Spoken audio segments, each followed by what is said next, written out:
우리에게 주신 하나님 말씀은 에베소서 1장 15절에서 23절까지 말씀입니다.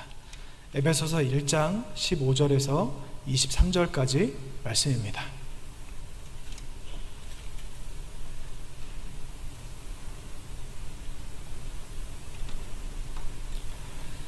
저 여러분이 교독하겠습니다. 이로 말미암아 주 예수 안에서 너희 믿음과 모든 성도를 향한 사랑을 나도 듣고 내가 기도할 때 기억하며 너희로 말미암아 감사하기를 그치지 아니하고 우리 주 예수 그리스도의 하나님 영광의 아버지께서 지혜와 계시의 영을 너희에게 주사 하나님을 알게 하시고 너희 마음의 눈을 밝히사 그의 부르심의 소망이 무엇이며 성도 안에서 그 기업의 영광이 풍성함이 무엇이며 그의 힘의 위력으로 역사하심을 따라 믿는 우리에게 베푸신 능력의 지극히 크심이 어떠한 것을 너희로 알게 하시기를 구하노라. 그의 능력이 그리스도 안에서 역사하사 죽은 자들 가운데서 다시 살리시고 하늘에서 자기의 오른편에 앉히사 모든 통치와 권세와 능력과 주권과 이 세상뿐 아니라 오는 세상에 일컫는 모든 이름 위에 뛰어나게 하시고 또 만물을 그의 발 아래 복종하게 하시고 그를 만물 위에 교회의 머리로 삼으셨느니라. 함께 봅니다. 교회는 그의 몸이니 만물 안에서 만물을 충만하게 하시는 이의 충만함이니라. 아멘. 바울이 에베소서를 기록한 것은 그의 전도여행에서 에베소에 약 3년간 머무르고 나서 그것을 떠난 이후에 기록된 것입니다. 학자들이 추측하기로는 한 5년 정도 뒤에 에베소서를 바울이 기록했다고 그렇게 나와 있는데 사도행전 20장에 보면 바울이 에베소를 떠나는 장면이 기록되어 있고 그 이후에 바울이 전도여행을 하다가 갇혀서 감옥에서 에베소 성도들에게 쓴 편지 그것을 에베소서로 엮었다고 보시면 됩니다. 에베소 성도들은 바울과 작별한 후에 신앙생활을 그래도 나름 열심히 하고 있었던 것으로 보입니다. 바울은 그 에베소 성도들의 소식을 들었고 그들이 하나님을 섬기는 모습과 그리고 성도들에게 사랑을 베푸는 모습으로 인해서 하나님 앞에 감사한다고 이야기하고 있습니다. 특별히 오늘 우리가 나눌 이 말씀 에베소서 1장 15절에서 23절까지 말씀은 바울이 에베소 성도들을 위해서 하나님 앞에 간구하는 내용, 다시 말씀드리면 기도문이라고 할 수 있습니다. 에베소서 1장 15절입니다. 이로 말미암아 주 예수 안에서 너희 믿음과 모든 성도를 향한 사랑을 나도 듣고 에베소 성도들이 하나님을 열심히 믿고 있었고 그리고 성도 서로를 사랑했었다는 것을 알 수 있는 부분입니다. 16절입니다. 내가 기도할 때 기억하며 너희로 말미암아 감사하기를 그치지 아니하고 바울은 에베소 성도들이 신앙생활을 열심히 하고 있었던 것 때문에 감사했다고 이렇게 표현하고 있습니다. 17절입니다. 우리 주 예수 그리스도의 하나님 영광의 아버지께서 지혜와 계시의 영을 너희에게 주사 하나님을 알게 하시고 여기 표시된 데를 보시면 우리 주 예수 그리스도의 하나님은 우리에게만 하나님이 되시는 것이 아니라 예수님께도 하나님이시라고 표현하고 있습니다. 그리고 영광의 아버지께서 예수님의 아버지가 되시고 우리의 아버지가 되시는 그 하나님을 이야기하고 있는데 여기 표시되어 있는 부분 중에 영광의 아버지라는 부분에 우리가 좀 주목해서 봤으면 좋겠습니다. 보통 성경에서 말하는 영광이라고 하면 크게 두 가지로 나눌 수 있는데 하나님께서 하신 일, 하나님의 능력 이것을 영광으로 표현하고 또 한 가지는 하나님의 거룩하심, 하나님의 그 본성에 대해서 표현할 때 영광이라는 단어를 씁니다. 그런데 오늘 본문에서 이 영광은 앞으로 우리가 계속 나누게 되겠지만 능력의 하나님이라고 보는 것이 맞습니다. 그러니까 우리 주 예수 그리스도의 하나님 영광의 아버지께서라고 시작을 하고 있는데 이 우리 주라고 이야기한 것을 통해서 알 수 있는 것은 하나님은 예수님의 하나님이 되시고 예수님의 아버지가 되시고 우리의 하나님이 되시고 우리의 아버지가 되신다. 이것을 설명하면서 시작하고 있습니다. 17절을 다시 한번 읽어보겠습니다. 우리 주 예수 그리스도의 하나님 영광의 아버지께서 지혜와 계시의 영을 너희에게 주사 하나님을 알게 하시고, 이 다음 구절인데요. 네, 여기 표시된 부분을 다시 한번 보시면 지혜와 계시의 영을 너희에게 주사 하나님을 알게 하시고 라고 이렇게 기록이 되어 있는데, 너희에게 주사, 이 너희에게 주사라는 그 헬러어의 원문을 보면 좀 다르게 해석을 해야 됩니다. 뭐냐면 원어가 그의 지식 안에 라는 뜻이 있는데, 이거는 그분을 아는 가운데로, 그러니까 그분을 아는 지식 안에서 라고 해석을 해야 됩니다. 그런 의미에서 보면 이렇게 이 본문을 다시 한번 읽어봤으면 좋겠는데, 제가 정리해서 말씀을 드리겠습니다. 그를 아는 지식 안에서 지혜와 계시의 성령을 여러분에게 주셔서가 됩니다. 그러니까 지혜와 계시의 영이신 성령을 우리에게 주셔서 하나님을 알게 하시고 보다는, 원어에 가까운 뜻은 하나님을 알고 있는 우리들, 하나님을 알고 있는 에베소 성도들에게 지혜와 계시의 성령을 주셔서 라고 보는 것이 더 정확한 내용이라고 할 수 있습니다. 그러니까 성령을 받은 그들에게 하나님께서 성령을 주셔서 그들이 하나님을 더 알게 하는, 성령을 우리가 알고 계시다시피 지혜와 계시의 영, 재능과 모략의 영, 그리고 지식과 경외의 영이지 않습니까? 그 성령을 에베소 성도들에게 주셔서 우리가 앞으로 나눌 그 말씀들, 뒤에 나와 있는 내용들을 알게 하시기 위해서 성령을 달라고 간구하고 있는 겁니다. 방금 읽었던 이 말씀이 오늘 이 기도문의 키라고도 할 수 있습니다. 이것을 잊지 말고 함께 따라와 주시기 바랍니다. 에베소 성도들은 하나님을 믿었던 사람들이죠. 그리고 하나님을 믿는 믿음과 성도를 향한 사랑이 이미 어느 정도의 수준에 올라왔던 사람들입니다. 바울이 그 에베소 성도들의 신앙생활하는 이야기를 듣고 하나님 앞에 감사했다고 말하는 것을 보면, 이들은 단순한 초신자의 수준을 넘어서서 어느 정도 좀 신앙이 자리 잡히고 교회로서의 모습이 갖춰져 있는 상태라고 할 수 있습니다. 근데 여러분, 한 가지 우리가 좀 생각해 봐야 될 것이 있습니다. 그게 뭐냐면요, 성령은 언제 받는다고 다들 알고 계십니까? 우리가 하나님을 아버지로 모시고 예수님을 우리의 구주로 영접하면 성령이 우리에게 오신다고 알고 있지 않습니까? 맞습니다. 에베소 성도들에게는 이미 성령이 내주하고 계신 상태였습니다. 그런데 왜 바울은 성령을 받은 그들에게 또 성령을 달라고 간구하고 있을까? 이것을 좀 생각해 봐야 됩니다. 성령은요, 크게 두 가지로 표현 드릴 수 있는데, 내주하시는 성령과 그리고 역사하시는 성령입니다. 내주하시는 성령은 우리 안에 계셔서 우리와 함께 하시고 우리를 이끄시고 우리를 붙드시는 성령, 이게 내주하시는 성령이라고 할 수 있고, 역사하시는 성령은 마가의 다락방에 나타났던, 우리가 눈으로 보였던 불의 혀 같은 그런 외부에서 나타나는 역사들을 주관하시는 분, 성령이라고 볼 수 있습니다. 에베소 성도들은 하나님을 믿기로 했기 때문에 이미 성령을 받았지만, 여기서 지금 바울이 말씀하시는 이 성령은 무엇일까? 이렇게 말씀드리면 편할 것 같아요. 성경을 백독하면 하나님을 알게 될까요? 성경을 천독하면 하나님을 알게 될까요?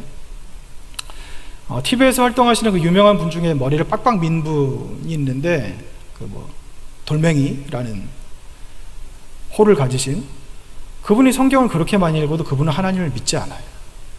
우리가 성경을 읽을 때 몇 독 해야지, 빨리 읽어야지, 올해는 몇 독 채워야지, 이렇게 성경을 읽는 것과 성령님께 도우심을 구하며 성경을 읽는 것은 천지 차이입니다. 성경을 아무리 많이 읽어도 성령께서 이 성경을 조명해 주시지 않으면 우리는 하나님의 뜻을 알 수 없습니다.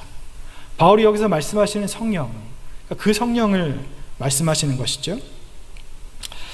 그리고 우리가 성령을 받았다고 해서 이 성령이 언제까지나 우리 안에 계시는가? 그렇지 않죠. 데살로니가전서 5장 19절에 성령을 소멸치 말며, 믿는 모든 자들에게 말씀하시는 권고인데 성령을 소멸치 말라고 했습니다. 그러니까 이 성령이라는 것은 한번 우리에게 오시면 우리가 죽을 때까지 우리와 함께 계시는 분이 아닙니다. 성령은 얼마든지 떠나실 수 있고 또 우리는 성령을 소비할 수 있습니다. 바울이 여기서 말씀하시는 성령은 처음에 믿었을 때 우리 안에 내주하시는 성령이 아니라 우리 마음을 밝히시고 역사하시는 성령, 그 성령을 지금 보내달라고 간구하고 계신 겁니다.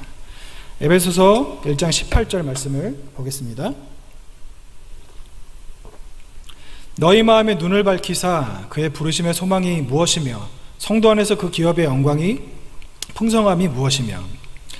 성경에서 마음은 우리의 영이 머무르는 장소라고 표현되기도 하고 그리고 우리의 영, 우리 자신이라고 표현되기도 합니다. 여기에서 이 마음은요, 마음의 눈이라는 것은 쉽게 그냥 말씀드리면 우리의 영의 눈을 밝히사, 그러니까 우리 영적인 통찰력을 열어주사 라고 보시면 됩니다. 이 마음의 눈이 밝아진다는 것은 신령한 것을 깨달을 수 있는 지혜와 지식을 받게 된다는 것과도 비슷한 의미라고 할 수 있습니다. 바울이 에베소 성도들에게 이 성령을 다시 한번 보내달라고 간구했던 이유가 바로 여기에 있습니다. 뭐냐면 성령의 도움이 없이는 하나님을 온전히 알 수 없기 때문입니다. 초신자가 처음에 교회에 나오면 하나님을 알지 못하죠. 그냥 영접 기도를 한다고 해서 하나님을 아는 것이 아니죠.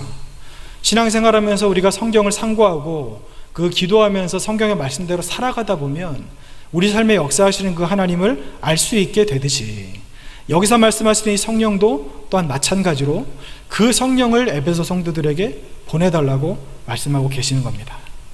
그렇다면 우리의 눈을 밝혀주사, 에베소 성도들의 눈을 밝혀주사라고 말씀하셨는데 무엇 때문에 밝혀주셔야 할까요? 18절과 19절입니다.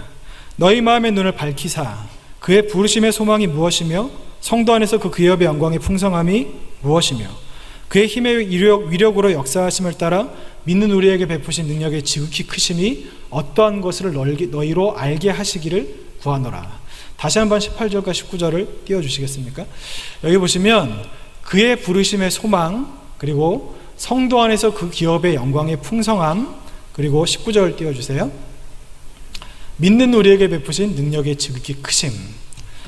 여기 표시되어 있는 이 세 가지가 눈이 밝아져야 될 이유입니다. 이 세 가지를 알기 위해서 성령을 보내달라고 바울은 말씀하고 계시는 겁니다. 그럼 이 세 가지에 대해서 이제부터 하나하나 알아보겠습니다. 첫 번째입니다. 18절 다시 한번 보겠습니다.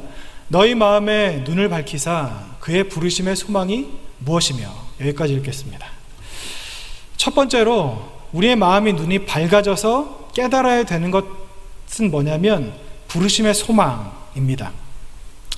에베소서 1장 12절 말씀을 읽겠습니다. 그때 너희는 그리스도 밖에 있었고 이스라엘 나라 밖에 사람이라 약속의 언약들에 되어 있는 외인이요 세상에서 소망이 없고 하나님도 없는 자이더니. 2장 12절인데 제가 잘못 표시했나요? 여기 보시면 세상에서 소망이 없고 라고 되어 있는데 이것은 에베소 성도들이 하나님을 알기 전의 상태, 그러니까 자연인의 상태에 그들을 설명하고 있는 겁니다. 여러분, 세상 사는 사람들이 소망이 있을까요? 요즘에 우리나라가 주식 광풍, 그리고 코인 광풍, 부동산 광풍이 불고 있지 않습니까? 그래서 제가 며칠 전에 어떤 신문 기사를 봤는데 대기업에 다니는 젊은 직원을 인터뷰한 내용이에요. 그 사람이 S전자라고 하는 거 보니까 삼성전자겠죠? 그 큰 회사를 다니고 연봉도 굉장히 많이 받아요. 거의 1억 가까이 받는다고 이야기를 하는데 하는 말이 뭔지 아세요? 지금 우리나라에 주식 광풍이 불고 코인 광풍이 불고 부동산 광풍이 부니까 자기가 한 달에 받는 월급 800만 원, 900만 원이 돈같이 느껴지지 않는데요. 어떤 사람은 주식을 해서 몇 배가 올랐다더라, 몇십 배가 올랐다더라. 어떤 사람은 부모님에게 받은 집이 몇 배가 뛰어 올랐다더라, 10억이라더라, 20억이라더라. 어떤 사람은 코인을 얼마 투자했는데 그게 몇 배가 됐다더라. 이런 이야기가 계속 여기저기서 들리니까 자기뿐만 아니라 그 회사를 다니는 직원들 대부분이 돈이 돈같이 느껴지지 않고 그리고 이런 일이 있기 전에는 그래도 회사에서 자기가 좀 어떤 프로젝트를 받아서 진행하고 인정을 받고 사람들로부터 인정받고 승진하고 이런 기쁨이 있었는데, 지금은 그 직원이 하는 말이 뭐냐면 아무리 회사로부터 인정받아도 서울에 집 없으면 바보 취급당한다고 그렇게 이야기를 하는 거예요. 이게 단적인 예로 제가 말씀드리는 거지만 하나님을 모르는 사람들에게는요, 소망이라는 것이 있을 수 없습니다. 그 사람들은 소망이 없어요. 하나님을 모르는 사람들은 소망이 없고요, 그냥 짧은 기간 동안 자기가 얻을 수 있는 것, 원하는 것이 있는 거죠. 소원이 있는 거죠. 그런데 이것은 단적인 예이고 우리 인생이 다 그렇지 않나요? 하나님을 모르는 사람들이 어떻게 살아갑니까? 돈이 최고라고 생각하고 돈이 있으면 사는 것이 불편한 게 없다고 생각하니까 돈을 모으기 위해서, 그러니까 좋은 직장 가야 되고 오죽하면 공무원이 꿈이라고 이야기하는 시대가 되지 않았습니까? 공무원이 왜 꿈인가요? 안정적으로 따박따박 월급이 들어오기 때문에, 한번 취직하면 평생 그 직장에서 쫓겨날 일이 없기 때문에 꿈이라고 이야기를 한대요. 결혼을 해서 자녀를 낳으면 이 자녀에게 뭐라도 더 해주기 위해서 돈을 벌고 열심히 일을 하고, 그리고 회사에서 열심히 일하는 것, 열심히 일해서 돈 버는 것은 안정적인 수익, 고정적인 수익으로 그것을 통해서 안정감을 갖기 위해서 사는 것. 나중에 결혼하고 나서 자식이 장성하고 결혼하고 나면 손자보고 몸 건강하고 그냥 돈 걱정 안 하면서 그냥 자식들도 속 안 썩이고 그렇게 사는 것. 그 뒤엔 뭐가 있죠? 남는 것이 무엇입니까? 아무것도 없습니다. 자연인에게는 소망이 있을 수 없습니다. 그런데 하나님께서 에베소 성도들을 부르셔서 그들을 소망을 주셨다고 말씀하세요. 그의 부르심의 소망이 무엇이며, 이것을 헬라어 원어대로 우리가 풀어보면 이런 뜻입니다. 그가 너희를 부르시면서 주신 소망이 무엇이며, 우리가 하나님으로부터 부름을 받았을 때 받은 소망이 무엇입니까? 여러분, 여기서 처음 신앙생활 하시면서 내가 교회 다니면 떵떵거리고 살게 되겠다, 돈 많이 벌겠다, 출세하겠다, 이런 욕심 갖고 신앙생활 하신 분 계십니까? 없으실 거예요. 우리가 신앙생활하면서 바라는 것이 무엇입니까? 영원한 한나라 천국, 마음 들 곳 없는 이 땅에서 하나님 바라보며 그것을 사모하며 살아가는 그것이 우리의 소망 아닙니까? 바울은 지금 그 소망을 이야기하시는 거예요. 우리가 처음에는 그런 소망을 가질 수 있겠죠. 근데 성령께서 우리에게 찾아오셔서 지혜와 계시형으로 오셔서 우리에게 그 소망에 대해서 계속해서 바라볼 수 있는 눈을 허락하지 않으시면 믿는 우리들이라 할지라도 세상 사람들과 똑같은 길을 갈 수밖에 없다. 그 말을 하시는 것이 바로 이 구절이라고 할 수 있습니다. 제가 예전에 이 에베소 설교를 처음 시작하면서 드렸던 말씀이 있어요. 에베소 성도들의 상황입니다. 에베소 성도들은 이방 우상들을 섬기던 사람들입니다. 이 사람들이 하나님을 믿고 나서 바울이 3년간 그들과 동거동락하면서 그들을 가르치며 양육하며 그들에게 가르쳤던 것이 있어요. 그게 뭐냐면, 너희들은 하나님 안에서 새로운 사람이 되었다. 새로운 피조물이 되었다. 옛사람은 벗어버리고 새 사람을 입어야 한다. 너희들은 이미 하나님 안에서 새롭게 되었다. 그런데 그들이 그렇게 살지 못했던 것 같아요. 그들에게 다른 것이 있었던 것 같습니다. 그래서 이 에베소 성도들이 놓여있는 상황은 뭐냐면, 이미 새 사람이 되고 온전하게 된 그들이 다시 옛사람의 모습으로 돌아가려고 하니까 바울이 말씀하시는 것이 그거예요. 너희는 이미 새 사람이 되었다. 너희는 이미 믿는 자들이 되었다. 자꾸 옛사람으로 돌아가려고 하지 마라. 옛사람은 이미 죽었다. 너희는 새롭게 되었다. 거기에 걸맞는 삶을 살아야 한다. 이런 마음이 나타나는 구절이 어디에 있냐면요, 사도행전 20장 29절과 30절입니다. 내가 떠난 후에 사나운 이리가 여러분에게 들어와서 그 양떼를 아끼지 아니하며 또한 여러분 중에 제자들을 끌어 자기를 따르게 하려고 어그러진 말을 하는 사람들이 일어날 줄을 아노라. 거짓 교사들에 대해서 이야기하는 거거든요. 이 거짓 교사들이 사도 바울이 거짓 교사들에 대해서 염려했던 이유가 무엇이냐면, 이 에베소 사람들이 원래 이방신을 섬기던 사람들, 종교성이 강한 사람들이라는 것에 기인합니다. 무슨 말씀이냐면, 그들은 이미 새로운 사람이 되었어요. 예수님을 믿는 믿음, 예수님을 영접하고 새로운 피조물이 되었어요. 근데 여러분, 우리가 신앙생활을 처음 해보면 아시겠지만, 내가 예수님을 영접했어요. 변하는 게 있나요? 내 얼굴에 주름이 사라지던가요? 내 얼굴에 점이 사라지던가요? 얼굴에서 빛이 나던가요? 내 성격이 하루아침에 변하던가요? 그렇지 않잖아요. 하나님께서 우리를 구속하셨다 하더라도 몸의 구속은 이루어지지 않았기 때문에 눈으로 나타날 수 있는 것이 없는 거예요. 근데 여기서 나타나는 거짓 교사들이라고 하는 사람들이 뭐냐면, 당시에 에베소 교회에 있었던 거짓 교사들은 어떤 일을 했던 사람들이냐면, 율법을 주장했던 거예요. 야, 신앙생활 해보니까 믿는다고 하는 네가 바뀌는 게 없잖아. 하나님만 섬기면 된다고 하는데, 이웃을 사랑하면 된다고 하는데 좀 이상하지 않나요? 뭔가 좀 아무것도 안 하는 것 같지 않고 좀 이상하지 않아? 율법을 좀 지켜야 될 것 같지 않아? 하나님께서 그렇게 많은 율법을 주는데 어떻게 그것을 하나도 안 지켜도 된다고 이야기를 하지? 이게 말이 돼? 라고 이야기했던 거예요.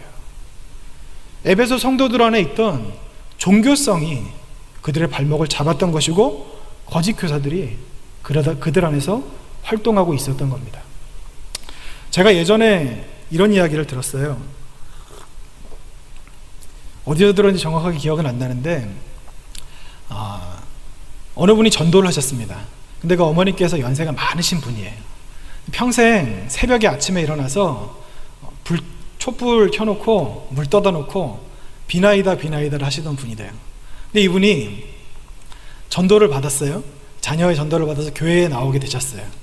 새벽 기도를 나오니까, 새벽 기도를 나와서 이제 기도하고 예배를 드리면 되는데, 이분이 교회 나올 때 초를 들고 나오신대요. 그릇 하나 하고. 그래서 새벽 기도 끝난 다음에 이 자리 있잖아요. 여기다가 초를 켜놓고 이걸 물을 떠다 놓고 비나이다라는 거예요. 하나님한테 빌겠죠. 참 웃으면서 말씀하셨는데, 이런 종교성이 에베소 성도들에게 남아있었던 것으로 보입니다. 그래서 그들은 믿는 자가 되었음에도 불구하고 하나님께서 그들을 부르신 소망, 이 소망 안에 온전히 거하지 않았던 것으로 보입니다. 계속해서 보겠습니다. 18절 다시 한번 봅니다. 너희 마음의 눈을 밝히사 그의 부르심의 소망이 무엇이며 성도 안에서 그 기업의 영광이 풍성함이 무엇이며. 우리의 눈이 밝혀져서 볼 수 있는 두 번째, 깨달아야 될 두 번째는 무엇이냐면, 그의 기업의 영광의 풍성함입니다. 이 구절을 원뜻에, 헬러 원뜻에 맞게 번역을 하면 이렇습니다. 성도 안에 있는 그의 기업의 영광의 풍성함이라고 할 수 있습니다. 여기서 말하는 기업은 상속 재산을 의미하는데, 상속 재산이라고 하는 것은 보통 누가 누구에게 양도하는 것이죠. 그래서 우리는 그런 생각을 해요. 우리가 받을 재산, 상속받아야 될 재산, 하나님이 가지고 계신 그것을 우리가 받아야 된다, 이렇게 생각하고 있거든요. 근데 이건 그런 뜻이 아니고요. 시간 관계상 제가 간단하게 말씀을 드리면, 여기서 받아야 될 기업, 그러니까 상속 재산은 뭐냐면 하나님의 것이에요. 그의 기업이라고 돼 있잖아요. 하나님의 상속 재산, 하나님의 소유된 것. 하나님의 소유된 상속 재산은 누구이냐면 바로 우리들입니다. 성도, 우리가 하나님의 상속 재산이에요. 여러분, 재산을 몇백억 받으면 굉장히 귀하겠죠? 굉장히 좋겠죠? 그래서 돈 많은 집은 막 그것 때문에 싸움이 나기도 하죠. 근데 하나님께서 받으실 상속 재산이 바로 우리들, 성도들이라고 말씀하고 있는 겁니다. 구약에서 이렇게 이야기합니다. 신명기 9장 29절입니다. 그들은 주의 큰 능력과 표심팔로 인도하여 내신 주의 백성 곧 주의 기업이로 소이다 하였도다. 구약 시대에서는요, 이스라엘 백성이 하나님의 기업 상속 재산이었습니다. 신약 시대로 넘어와서 예수님이 승천하신 이후에는 유대인들과 이방인들이 하나님의 기업 상속 재산이 되었습니다. 고린전서 6장 19절에서 20절 말씀 보겠습니다. 너희는 너희 자신의 것이 아니라 값으로 산 것이 되었으니. 성도 자신이 바로 하나님의 기업, 상속 재산이라고 말씀하고 있는 겁니다. 여러분 믿어지세요? 여러분이 하나님 앞에 그만큼 가치가 있다고 생각하십니까? 여러분 평소에 신앙생활 어떻게 하세요? 주님께서 형제를 부르시기에 부끄러워하지 않으실 만큼 떳떳한 신앙생활을 하고 계십니까? 아니면 예배당에 나와서 하나님 앞에 고개를 들기가 죄송할 정도로 죄된 삶을 살아가고 계십니까? 하나님 앞에 나와서 지난주 하나님과 한 주간 하나님과 동행하며 살았던 그 기억을 떠올리며 아버지 앞에 감사로 찬양을 하실 수 있는 그런 삶을 살고 계십니까? 아니면 내가 했던 말들, 내가 했던 행동들을 기억하며 하나님이 보셨으면, 하나님이 보고 계셨을 때 얼마나 한심하다고 생각하셨을까? 이런 생각을 하는 삶을 살고 계십니까? 하나님 앞에 떳떳하게 살아가고 계신가요? 저를 비롯해서 아마 대부분은 아니라고 생각하실 겁니다. 그런데 그런 우리들을 하나님의 기업이라고 말씀하시는 거예요. 한없이 부족한 우리들을 하나님의 기업이라고 말씀하시는 겁니다. 우리 생각으로는 믿어지지 않죠? 그래서 성령께서 우리의 눈을 밝혀주셔야 이것을 믿을 수 있게 된다는 것입니다. 우리의 눈을 밝혀주셔서 깨달을 수 있는 것 세 번째, 바로 하나님의 지극히 크신 능력입니다. 에베소서 1장 19절입니다. 그의 힘의 위력으로 역사하심을 따라 믿는 우리에게 베푸신 능력의 지극히 크심이 어떠한 것을 너희로 알게 하시기를 구하노라. 앞에 보시면요, 힘, 위력, 역사하심, 능력, 이게 같은 단어예요. 능력이라는 뜻이거든요. 성경은 보통 2번 이야기하면 강조인데 4번이나 같은 단어를 쓰셨어요. 이 능력이 정말 엄청나게 크다는 것을 강조하고 계시죠. 그런데 그 뒤에 지극히 크심이, 지극하다는 이 단어를 찾아보니까 초월하다, 비길 것이 없다, 모든 것 위에 뛰어나다, 뭐 이런 뜻이 있어요.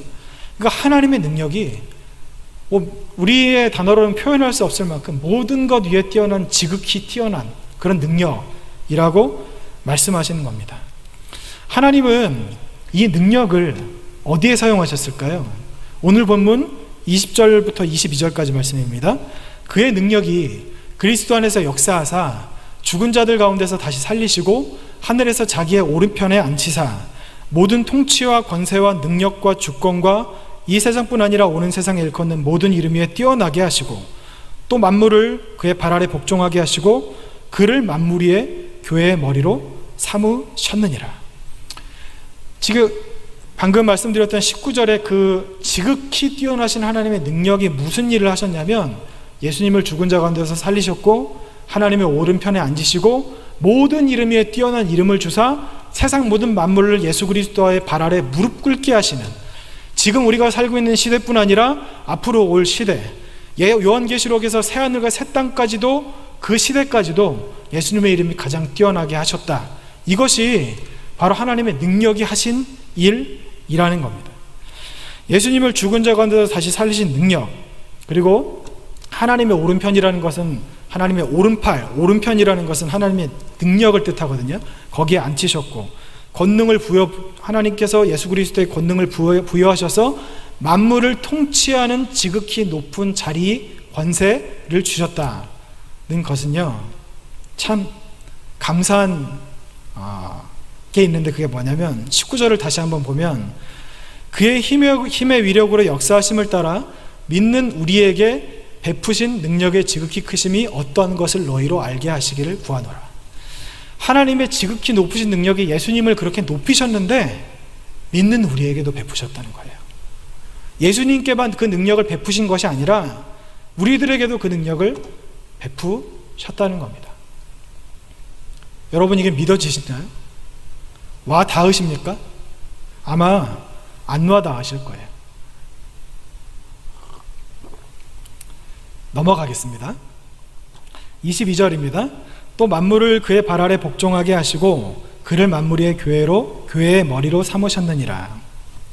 여기서 교회의 의는 헬라어로 테 에클레시아라는 뜻이 있는데, 이게 교회의라고 보기보다는 교회에게, 교회를 위하여 라고 보는 게 더 정확합니다. 그래서 원어에 바깥에 번역하면 그를 만물 위에 계신 머리로 교회에 주셨습니다, 이겁니다. 그러니까 예수님께서는 교회의 머리만 되시는 것이 아니라 모든 만물 위에 머리가 되셨는데, 그 모든 만물 위에 머리가 되신 예수님이 교회의 머리가 되셨다. 그 만물 위에 머리가 되신 예수님을 교회에 주셨다, 이렇게 보시면 됩니다. 에베소서의 쌍둥이 서신이라고 불리는 그 골로새서 1장 19절과 2장 10절을 보면요, 예수님은 교회의 머리이시고 그리고 통치자들과 권세의 머리라, 이렇게 성경에 표현되어 있습니다. 예수님이 머리이시고 교회가 그의 몸이 단순히 되는 것이 아니라, 예수님은 모든 세상의 권세를 발 아래에 두셨고 만물을 복종하게 하신 머리이신데, 그 머리이신 예수님이 교회의 머리가 되셔서, 그러니까 다르게 말씀드리면 교회는 예수님이 없이는 존재할 수 없다, 이것을 여기서 말씀하고 있는 겁니다. 23절입니다. 교회는 그의 몸이니 만물 안에서 만물을 충만하게 하시는 이의 충만함이니라, 이렇게 되어 있는데요. 바울의 기도문을 정리해 보겠습니다. 바울은 전도여행 중에 에베소에서 약 3년간 전도했습니다. 그리고 그것을 떠나서 그들에게 거짓 교사에 대한 주의를 당부했습니다.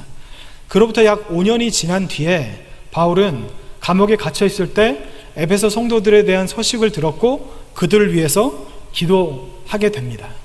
그들이 행했던 그 일이 하나님 앞에 감사할 만한 그런 일이었고, 바울은 그래서 이 오늘의 본문, 이 기도문을 하나님 앞에 드렸던 겁니다. 그 기도문의 내용은 이렇습니다.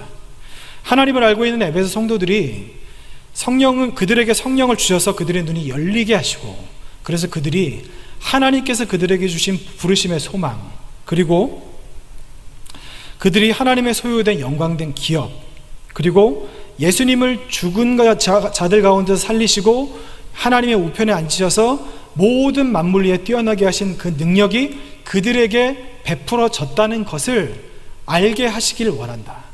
그렇게 되게 하기 위해서 그들의 눈을 열어주십시오 라고 기도하는 것이 바로 오늘 이 기도문의 내용이라고 할 수 있습니다. 여러분, 보통 기도할 때 우리는 어떻게 기도하죠? 우리 마음에 소원을 담아서 믿음으로 선포하죠. 이걸 다르게 말씀드리면, 에베소 성도들 위해서 바울이 이렇게 기도했다는 것은 우리가 기도하는 것과 똑같아요. 우리는 우리가 가지고 있는 것을 위해서 기도하지 않죠. 우리에게 없는 것, 우리가 바라는 것, 우리가 되고 싶은 것, 이루어져야 하는 것을 위해서 기도하죠. 그러니까 현재가 아니라 미래를 위해서 기도하는 것이죠. 앞으로 되어질 일들, 내 손에 쥐지 않은 것. 바울이 에베소 교회를 위해서 이렇게 기도했다는 것은 에베소 성도들이 눈이 띄어져 있지 않다는 겁니다. 부르심의 소망이 무엇인지 모르고, 그들이 하나님의 영광된 기업이라는 것 또한 모르고, 예수님을 죽은 자 가운데서 살리시고 지극히 높게 하신 그 능력이 그들에게 베풀어졌다는 것도 모르기 때문에 이렇게 간구했던 것입니다. 에베소 성도들은 새롭게 되었죠. 새 사람이라고 바울이 계속해서 말씀하시죠. 근데 그들은 왜 자꾸 옛 성품, 옛 사람으로 돌아가려고 할까요? 도대체 그 이유는 무엇일까요? 근데 여러분, 저는 이 말씀을 읽으면서 처음에는 왜 그랬을까, 에베소 성도들이 무엇 때문에 그럴까라는 생각을 했는데, 읽으면 읽을수록 우리와 비슷하다는 생각이 들었어요. 하나님은 보라 새 것이 되었도다, 새 사람이 되었도다, 새 술은 새 부대에 넣어야 한다, 이렇게 계속 말씀하고 계시는데, 우리가 이미 예수 그리스도와 함께 십자가에 죽었다고 말씀하고 계시는데, 예수님과 함께 다시 사셨다고 말씀하시는데, 우리는 그에 걸맞는 삶을 살아가지 않죠. 꼭 믿기 이전의 자연인들과 같은 모습으로 살아가고 있지 않습니까? 그들과 똑같은 인생을 살아가며 돈에 전전긍긍하고 건강 염려하면서 자식들 출세하는 거 걱정하고, 뭐가 다르죠? 우리가 믿지 않는 사람들과 자연인들과 다른 게 무엇이죠? 안정적인 삶을 추구하며 고정된 수입이 최고라고 이야기하고 정도의 차이만 있을 뿐이지 우리는 거의 대부분 불신자들과 비슷한 삶을 살아가고 있습니다. 그렇게 본다면 바울의 오늘의 이 기도문은 에베소 성도들만을 향한 것이 아니라 나에게 하시는, 나를 위해서 기도하시는 간구라고 할 수 있습니다. 에베소서 1장 18절 말씀 다시 한번 읽어보겠습니다. 너희 마음의 눈을 밝히사 그의 부르심의 소망이 무엇이며 성도 안에서 그 기업의 영광이 풍성함이 무엇이며. 에베소 성도들이 자꾸 옛사람으로 돌아가려고 했던 이유가 바로 눈이 닫혀서입니다. 우리가 하나님을 믿는 믿음으로 하나님의 뜻대로 살아야 하는데 그렇게 살지 못하는 이유가 무엇이냐면 바로 눈이 닫혀서입니다. 마태복음 13장에 보면 천국에 가는 비유가 나와 있죠. 천국은 마치 밭에 감추인 보화와 같아서 이 보화를 발견한 사람은 자기의 모든 재산을 팔아 기뻐하며 돌아가 모든 재산을 팔아 이 보화를 사기 위해서 밭을 산다고 이야기하지 않습니까? 네, 여러분, 천국은 이렇게 가치가 있는 거죠. 모든 재산을 팔 만큼 하나님을 믿는 자녀의 삶은 소망의 삶이에요. 성도이자 교회인 우리가 바로 하나님의 영광스러운 기업이고요. 예수님을 살리시고 모든 것 가운데 높이신 그 능력이 바로 우리에게 베풀어졌다는 것을 우리가 알아야 되는 겁니다. 그런데 우리의 눈이 닫혀 있으면 이 가치를 깨달을 수가 없는 거예요. 이게 소중한지 들어서는 알지만 실제로 그렇게 살 수는 없다는 겁니다. 시편 119편 18절을 우리가 있는 개역개정과 그리고 옛날 개역 한글판으로 읽어드리겠습니다. 내 눈을 열어 주의 율법에서 놀라운 것을 보게 하소서. 개역 한글판입니다. 내 눈을 열어서 주의 법에 기이한 것을 보게 하소서. 이 시편 119편 20절 말씀을 보면요, 이 시편을 쓴 기자가 뭘 했는지 아세요? 내가 주의 규례들을 사모하니이다. 율법을 사모한대요. 율법이 여러분 어떤 겁니까? 좀 고리타분한 것 아닌가요? 우리에게 좀 무거운 짐이 되는 것 아닙니까? 좀 딱딱한 것 아닌가요? 율법대로 산다는 것이 좀 부담스럽고 힘이 든 것 아닙니까? 당장 10계명의 10가지를 지킨다고 해도 우리가 참 부담스러운 것이잖아요. 근데 이 시편의 기자는 그것을 사모했대요. 여러분, 10계명이 우리에게 지켜야 될 규칙이라고는 받아들일 수 있을지 모르겠지만 그것이 하나님께서 우리를 향한 하나님의 사랑이라고 깨닫는 것은 쉽지 않듯이 이 시편의 기자는 성경에 기록한 그 율법과 규례들이 힘들고 어려운 것이라고 받아들였던 대부분의 사람들과 다르게 그 눈을 열어서 하나님의 율법에서 기이한 것을 보게 해달라고, 하나님의 아름다움을 보게 해달라고, 하나님의 마음을 알게 해달라고 그렇게 간구했던 것입니다. 시편 27편 4절 말씀입니다. 내가 여호와께 바라는 한 가지 일, 그것을 구하리니 곧 내가 내 평생에 여호와의 집에 살면서 여호와의 아름다움을 바라보며 그의 성전에서 사모하는 그것이라. 아주 유명한 다윗의 고백이죠. 이 가사, 이 시편 27편 4절만 가지고도 참 여러 곡의 찬양이 만들어졌습니다. 이 시편 27편 4절에 다윗이 원하는 것은 한 가지라고 이야기하는데 그 한 가지가 뭐냐면요, 내 평생에 여호와의 집에 살면서 여호와의 아름다움을 바라보며 그의 성전에 사모하는 그것이라. 한마디로 말씀드리면 다윗이 구하는 것은 하나님이었어요. 하나님 한 분, 하나님 자신, 그 하나님만 구했습니다. 근데 이 우리한테는 좀 부담이 돼요. 왠지 아세요? 세상에 좋은 게 너무 많기 때문이에요. 먹고 싶은 것도 많고, 하고 싶은 것도 많고, 가고 싶은 데도 많고, 누리고 싶은 것도 많고, 즐기고 싶은 것도 많고, 재미있는 것도 많고, 내 마음을 빼앗길 만한 것도 많고, 너무 세상이 재미있기 때문이에요. 다윗은 우리가 원하는 것들을 다 누린 사람이었어요. 왕이지 않았습니까? 당시 이스라엘 얼마나 강대한 나라였습니까? 거기에서 백성들의 존경받으며 하나님의 인정을 받으며 강력한 나라를 꾸렸던 사람, 우리가 원하는 모든 것들을 다 누렸던 그 사람이 그거 다 필요 없고 나는 하나님만 있으면 됩니다, 나는 하나님만 구합니다. 이렇게 기도하고 있는 겁니다. 세상의 권세의 정점에서 모든 것을 다 누렸던 다윗이 그 눈이 띄어지니까, 예수님을 눈으로 바라보니까 가치가 무엇인지를 깨닫게 된 거예요. 요즘 젊은 사람들이 넷플릭스, 유튜브 이런 거 굉장히 많이 보거든요. 아마 유튜브는 다들 잘 아실 텐데, 넷플릭스나 유튜브에 요즘에 우리나라 영화나 드라마나 예능이나 이런 게 굉장히 인기가 많대요. 요즘에 막 전 세계적으로 유행하는 그런 것들이 있는데 자랑스러운 일이죠. 근데 거기에 빠져 사는 사람들이 있어요. 그리고 참 우리 교회에도 그런 분들이 계신데, 교회에 와서 예배 시간에 핸드폰으로 게임을 하세요. 집사님이에요. 애들이 아니고 집사님이에요.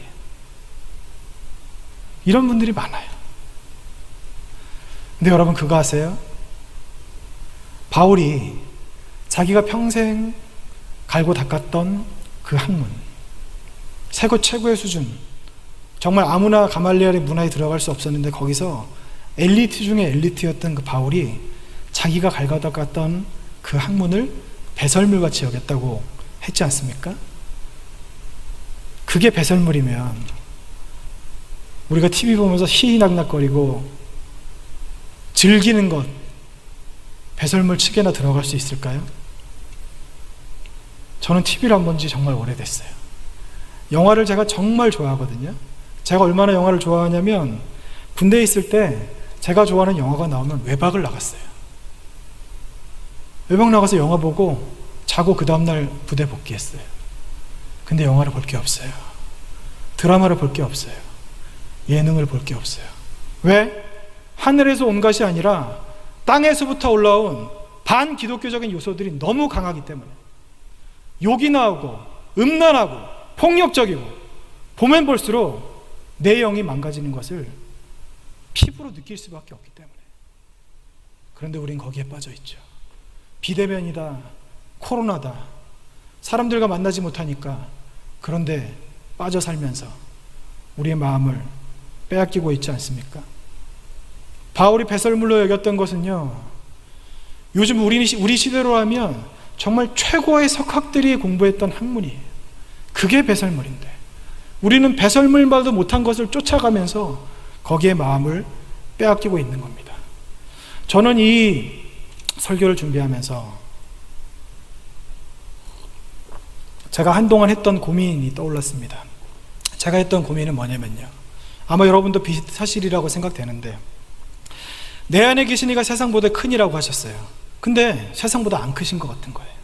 능력이 나타나질 않는 거예요. 하나님의 아름다움이 세상 그 모든 것보다 뛰어나다고 하셨는데 하나님이 별로 안 아름다운 것 같은 거예요. 성경이 꿀송이보다 달다고 했는데 그렇게까지는 안 단 것 같은 거예요. 세상에 TV를 보고 내가 놀고 예능 프로 보고 내가 좋은 것 하는 것은 내가 하려고 의지를 가지지 않아도 저절로 돼요. 나도 모르게 보게 되고 나도 모르게 웃게 되고 나도 모르게 빠지게 돼요. 근데 성경을 보려면 시간을 내야 돼요. 마음을 들여야 돼요. 왜 이럴까 도대체? 도대체 무엇 때문에 이런 것일까? 바울이 하나님의 아름다움을 사모해서 주의 그 궁전에서의 한 날이 세상에서 첫날보다 낫고, 악인의 장막에서의 첫날보다, 악인의 장막보다 하나님의 그 성전, 하나님의 궁전, 거기에 문지기로 있는 것이 좋다고 고백했는데 왜 바울은 그런데 나는 그게 안 될까? 왜 바울은 하나님의 아름다움을 보는데 나는 그걸 못 볼까? 왜 성경을 보려면 힘을 들여야 되고, 왜 기도하려면 버티면서 해야 되고, 왜 말씀대로 살려면 겨우겨우 해야 될까? 좀 이상하지 않나요? 하나님은 모든 아름다움을 만드신 하나님이세요. 세상 자연, 만물, 자연의 아름다운 것은 하나님의 아름다움의 파편조차도 안 돼요. 그런 하나님을 왜 나는 못 볼까? 왜 우리들은 신앙생활을 어떤 책임같이 억지로 겨우겨우 해야 되는가? 왜 신앙생활하면서 기쁘게 즐겁게 저절로 할 수는 없을까? 다르게 말씀드릴까요? 왜 세상의 유혹은 받으면서 하나님의 아름다움에 유혹받지는 못할까? 질문 한 가지 하겠습니다. 여러분, 하나님의 아름다움과 세상의 아름다움을 비교할 수 있습니까? 둘 중에 어떤 것이 더 아름답죠? 당연히 하나님의 아름다움이라고 하시겠죠? 근거는 뭐죠? 왜 그렇게 대답하시죠? 보셨나요? 하나님의 아름다움을 설명하실 수 있나요? 논할 가치도 없는 건데 대답은 쉽게 나오는데 우리의 삶은 그거랑 다른 거예요.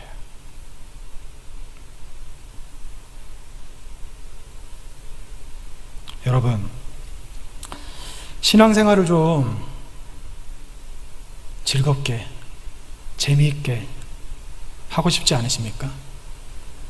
세상에 썩어져 갈 것들, 며칠 지나면, 몇 년 지나면 사라질 것들, 거기에 마음 빼앗기지 않고 영원히 변하지 않을 그 하나님, 그 하나님 안에서 진정한 기쁨을 맛보며 신앙생활 하고 싶지 않으십니까?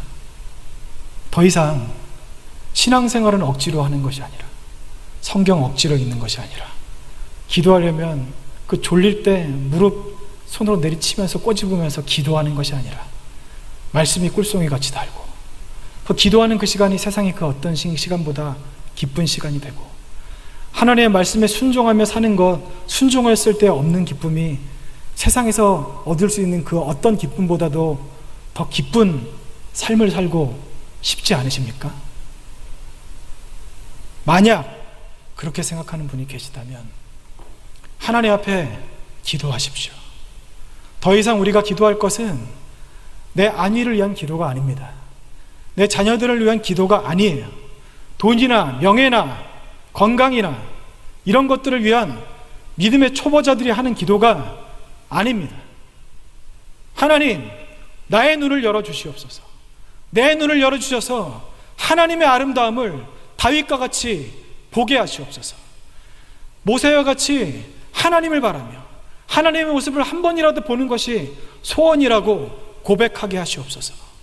세상의 배설물들과 함께하며 돼지들같이 거기에서 뒹구는 삶을 사는 것이 아니라 하나님의 아름다움을 보고 그것에 내 마음을 빼앗기게 하시옵소서. 그래서 더 이상 불신자다 같은 삶을 사는 것이 아니라 성경에 나와 있는 모세와 같은 삶, 다윗과 같은 삶, 바울과 같은 삶, 베드로와 같은 삶, 하나님을 사랑했던 그 사람들과 같은 삶을 살게 하시옵소서. 이 제목을 놓고 기도하시는 저와 여러분이 되셨으면 합니다.